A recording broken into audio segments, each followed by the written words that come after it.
for a second. They usually have colored hair, not always, but they usually do. And they usually have the septum ring. And that's the item that I want to concentrate on because that item in particular, according to the American Academy of Dermatology, septum rings are notorious for causing infections that can spread through the bloodstream or worse, directly to the brain, causing abscesses, staph infections, or bacterial endocarditis. In addition, septum rings can also cause trigeminal nerve disorders, which can lead to sensory motor issues, balance issues, behavioral issues, and chronic pain issues. Last, the National Alliance on Mental Illness correlates a higher amount of facial piercings with higher rates of borderline personality disorders and body dysmorphic disorders, which kind of tracks with the fact that these people on the left are violent and trans. From a clinical perspective, what are your thoughts on the fact that these septum rings could be causing a lot of this TDS? Now that's an interesting take. Um, No, no septum ring, by the way. Nothing, nothing. Never had one, never will. Me neither. Um,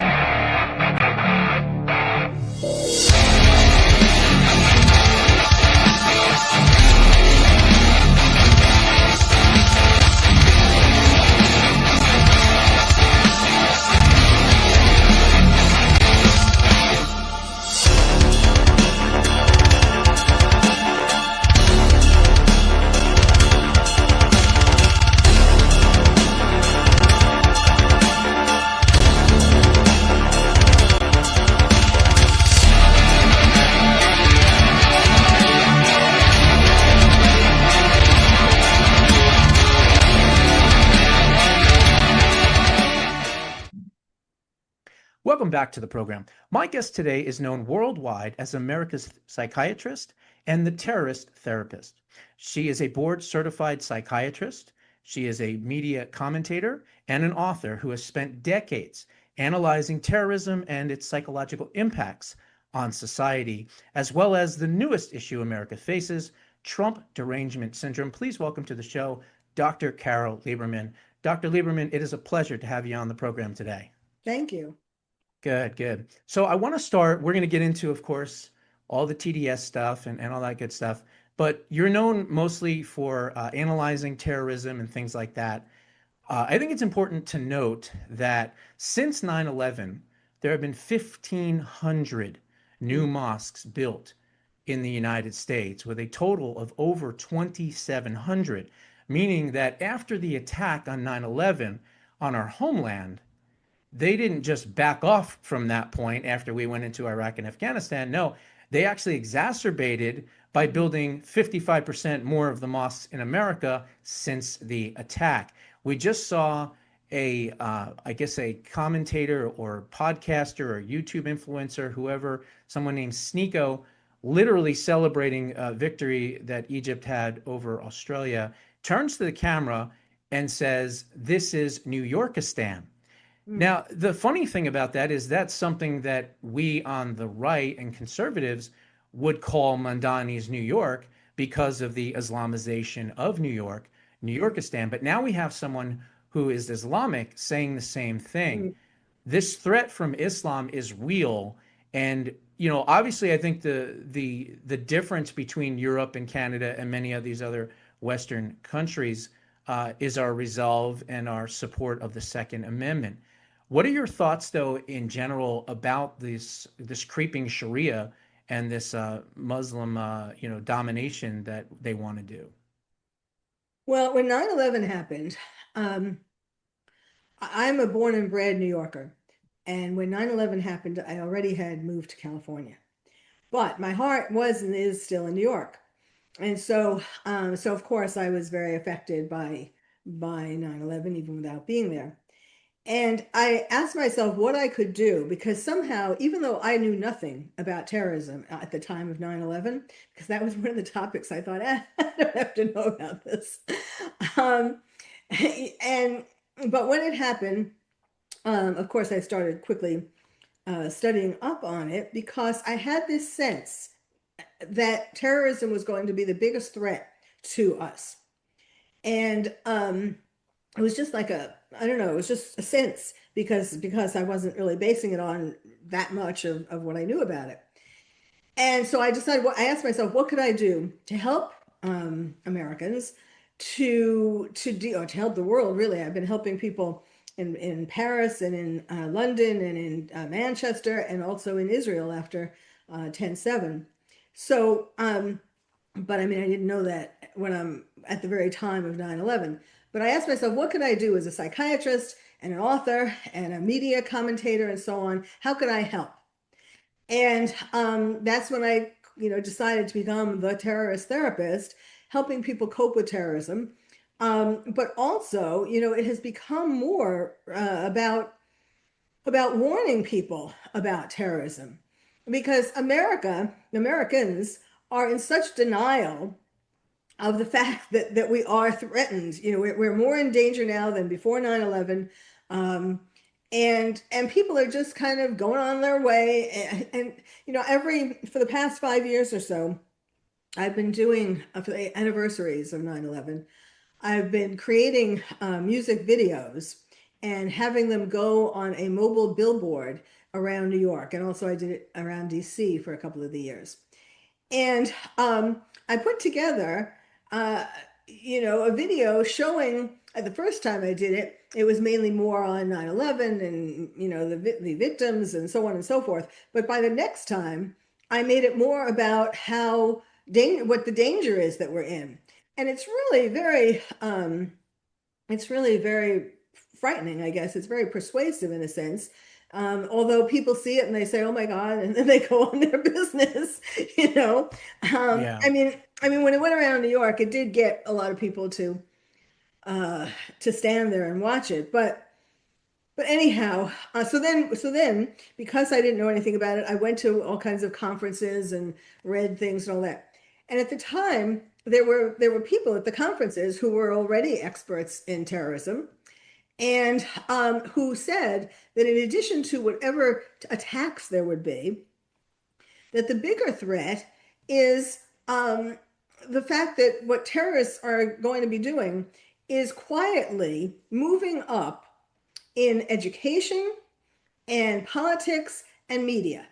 And they would sort of surreptitiously climb to the heights of these areas, and they would be even more dangerous by the positions that they get in these areas.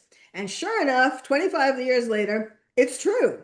Mhm. It's very true. We have, especially in education. I mean, the numbers of kids who have been from kindergarten taught to hate America, taught to believe in well, I mean, of course, we have the Red Green Alliance, which is the Hmm. progressives as the red, the democratic socialists, communists, whatever you want to Hmm. call it, and then of course the green are the terrorists, and they have formed this Red Green Alliance. And because they both want to destroy America, they don't agree with each other on a lot of other things, but they both want to destroy America. So this has been happening for 25 years. This threat has been growing and happening, and we've been allowing it to happen. Of course, Obama was the biggest help for the Hmm. terrorists. He is the Dropping most 150,000 Somalians in right. Minnesota. That was a big start of it. Yes, Absolutely. yes, and giving billions to Iran, and I believe that he is really a terrorist at heart, that he's really a radical Islamist at heart, Hmm. um, because he went to the madrasas and all that, and when you get that when you're a little child, that can be with you for the rest of your life. Yeah, So, absolutely.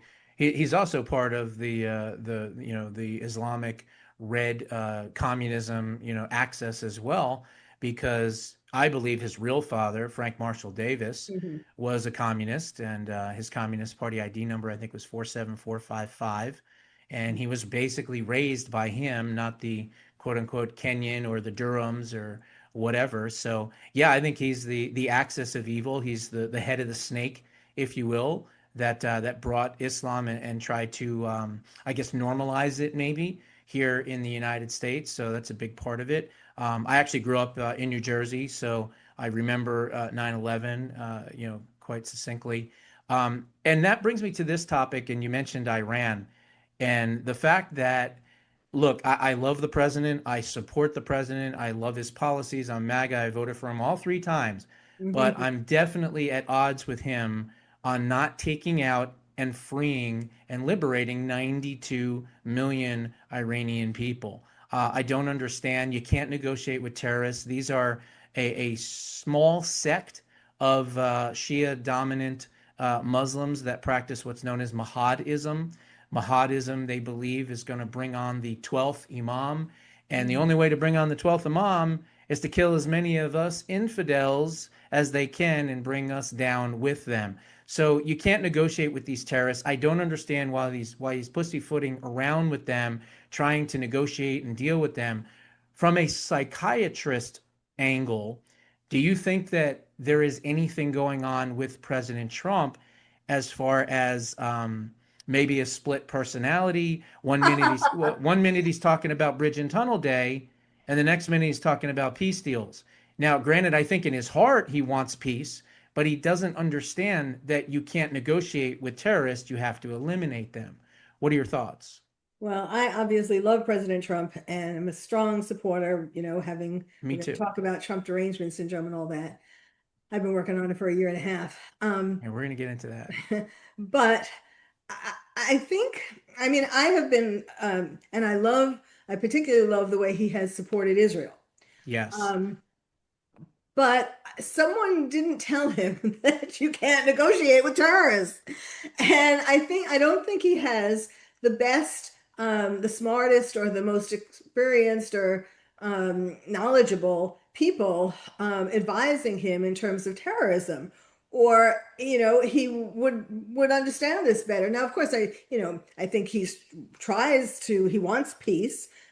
He would rather have peace, but I don't think he realizes, and he's the art of the deal, sitting on my desk here. Exactly. But his Exactly. arts of the deal are with sane people, relatively sane people.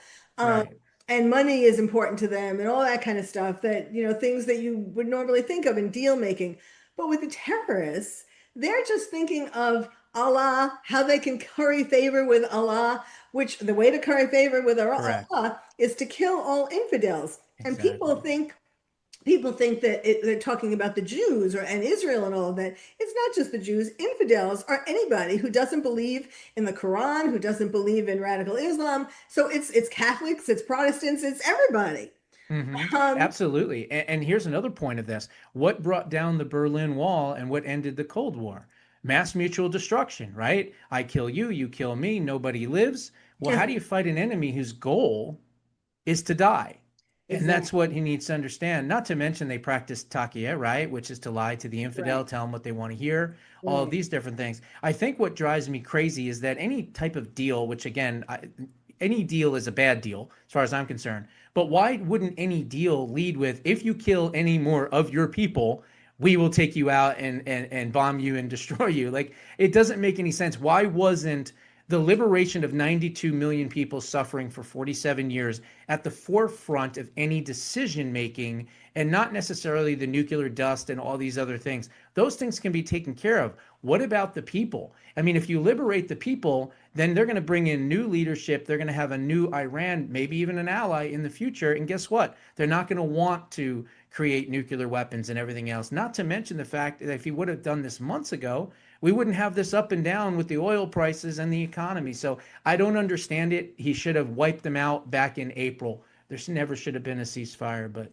hey, we're not in the White House, I guess. Well, yeah, ceasefires just give the enemy more time to prepare, Yeah. but and to rest up. But I will say, when the one place where he did negotiate with terrorists and it was successful was the hostages. He did get the rest of the Israeli hostages back, either living or Hmm. dead, and that was a big deal. Now, yes, we had to give away a lot of uh, Gazans, a lot of terrorists for we had to give them the terrorist Hmm. prisoners, many more of those for the number of Israeli hostages, but still, it was a Yeah. big deal. So, Yeah. Well, look, I just hope that the liberation of these poor people, the 92 million people, have been suffering all this time. They've been counting on President Trump to liberate them, and I just hope that he does it, and I hope he does it quick so that we can rebound the economy, get into the golden age, and start doing really really well.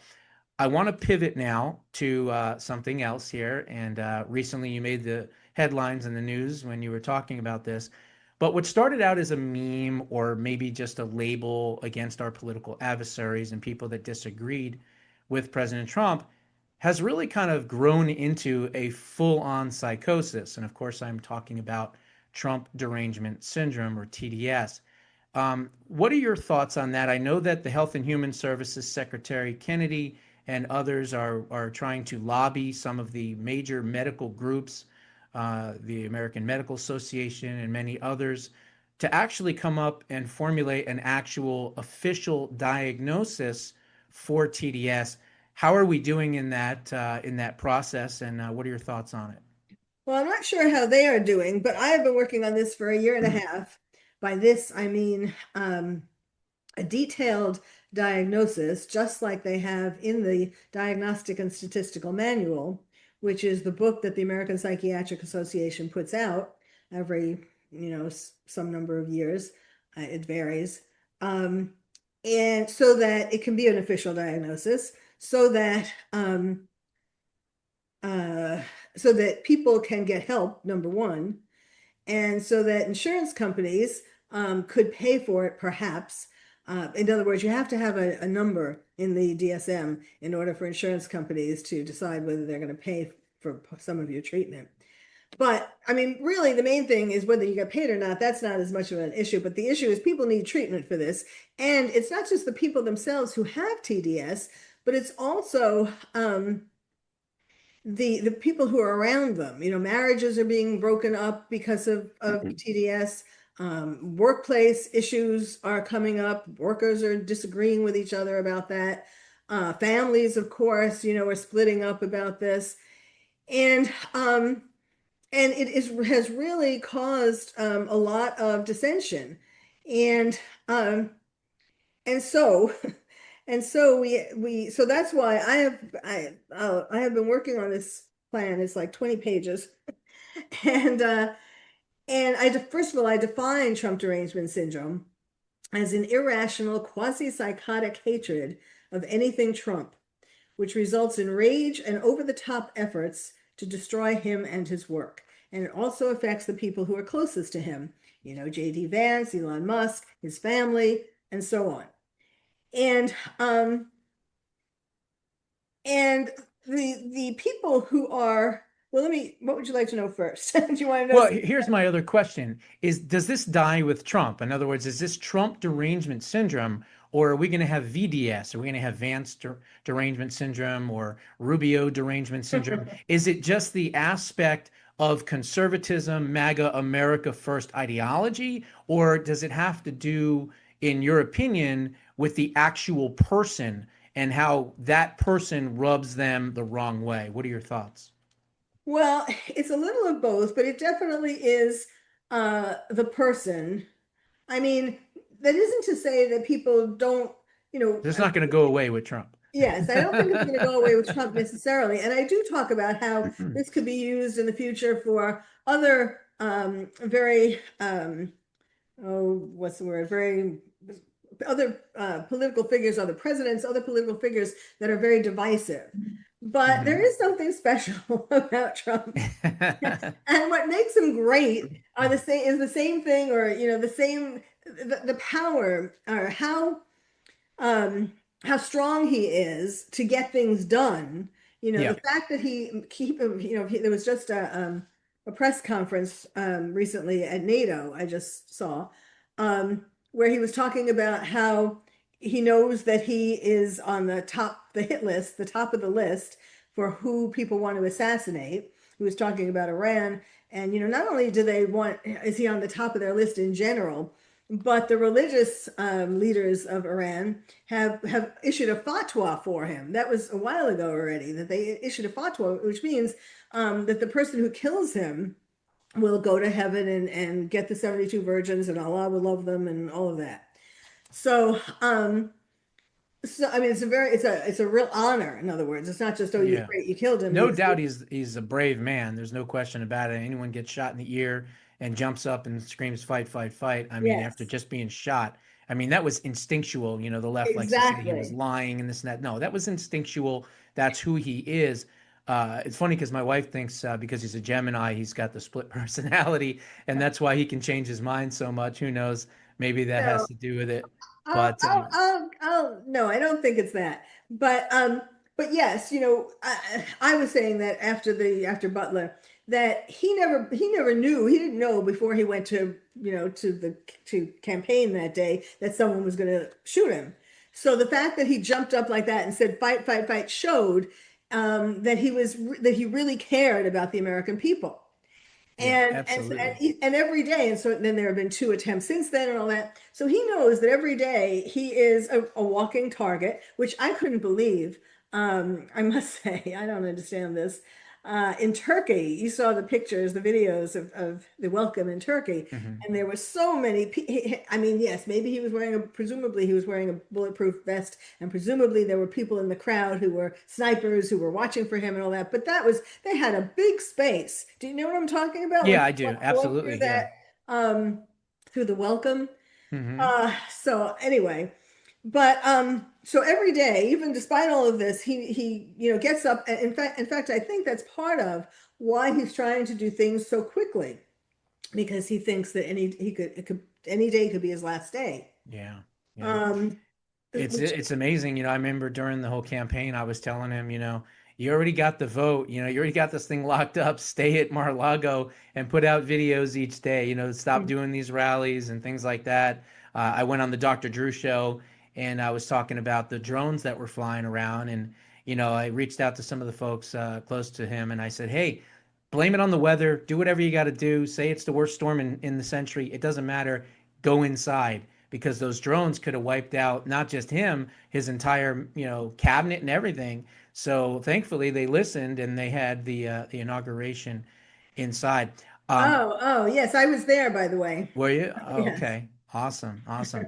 I want to pivot back to TDS because the folks that, for the most part, not that you can just look at anyone and diagnose they have TDS, but for the most part, they're, single, white, Well, angry women. okay, Okay. wait. Here, Let me get. follow me for a second. They usually have colored hair, not always, but they usually do. And they usually have the septum ring.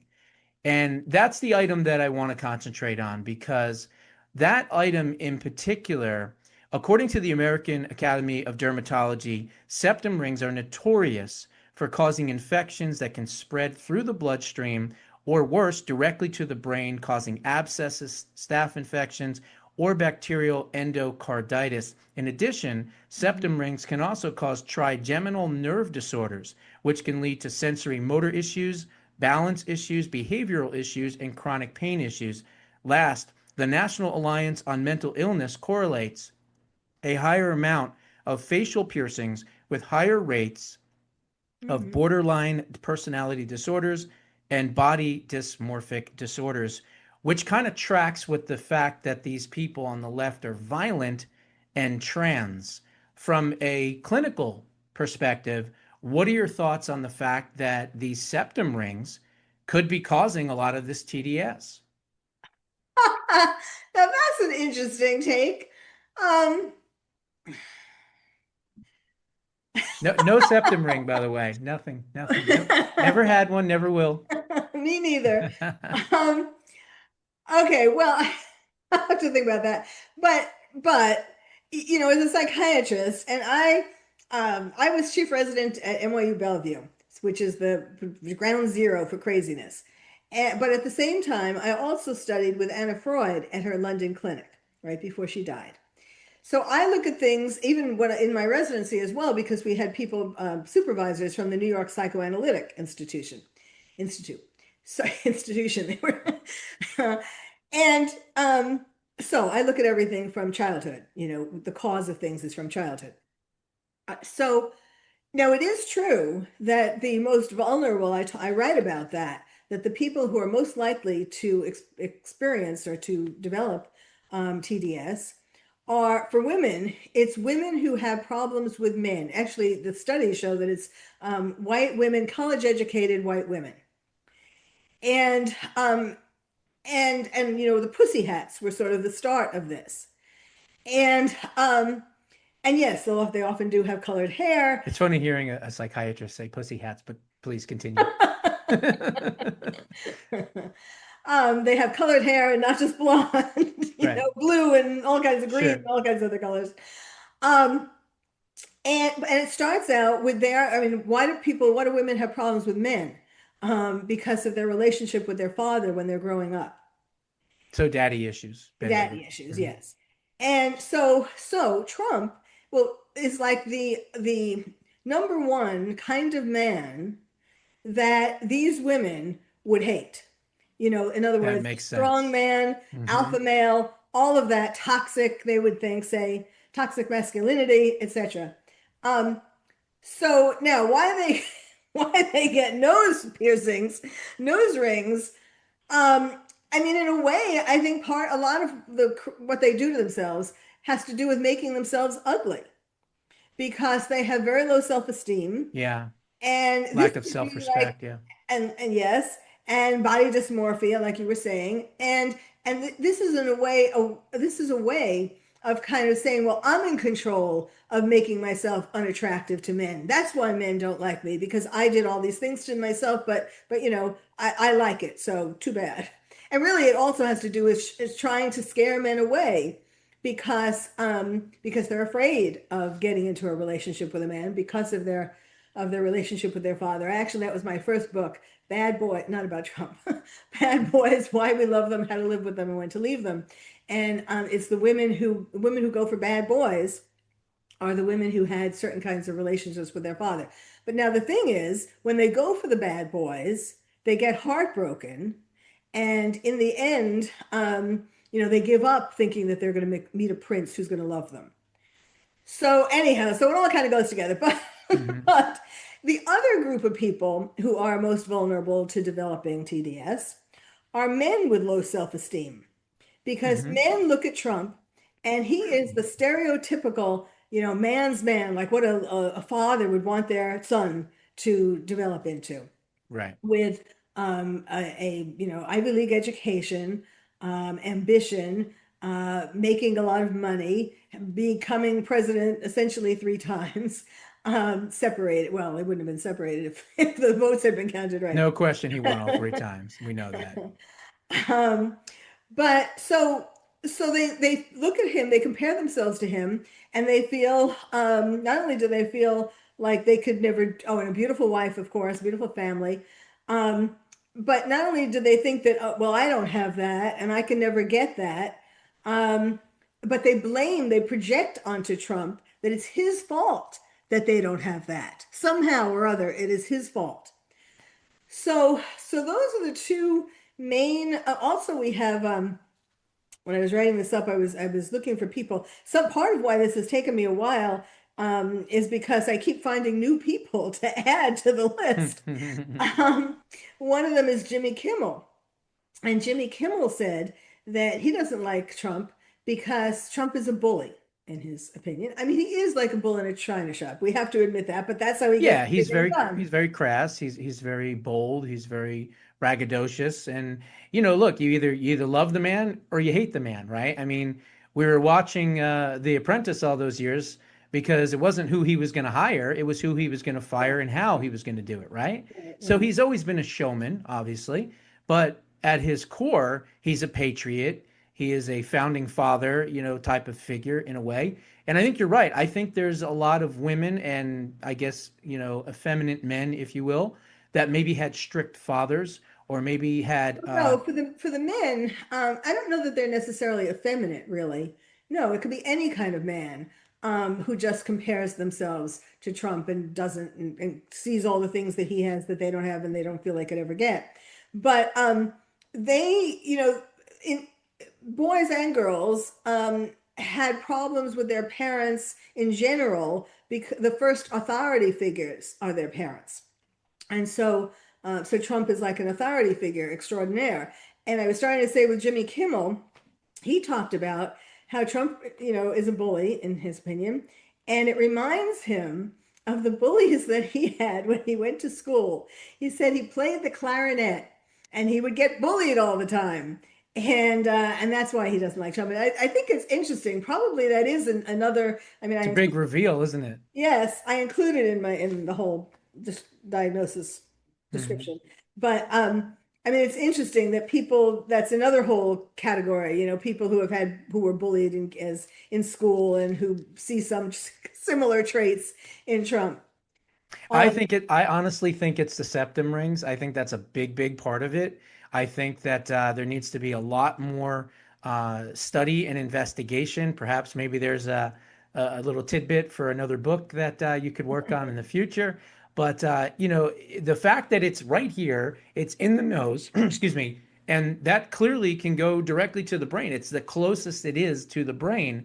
And it's interesting that the people that have it, if you look at the studies from that one organization, the Alliance of Mental Illness, they say that is a much higher rate of borderline personality disorders, anger issues, as well as body dysmorphia. And it kind of correlates and tracks with these violent Trantifa types, right?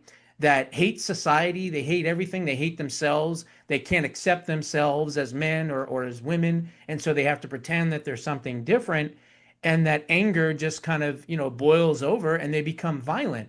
And most of them, not all, but most of them have body modifications. So I think there's something there. yes, I but truly but do. it's kind of like, I mean, what causes a borderline personality is again the childhood. And that's a whole other, they have like their big issue is abandonment. Hmm. They are always on the lookout for someone abandoning them, which is why it's very hard to have a relationship with someone who has borderline personality disorder.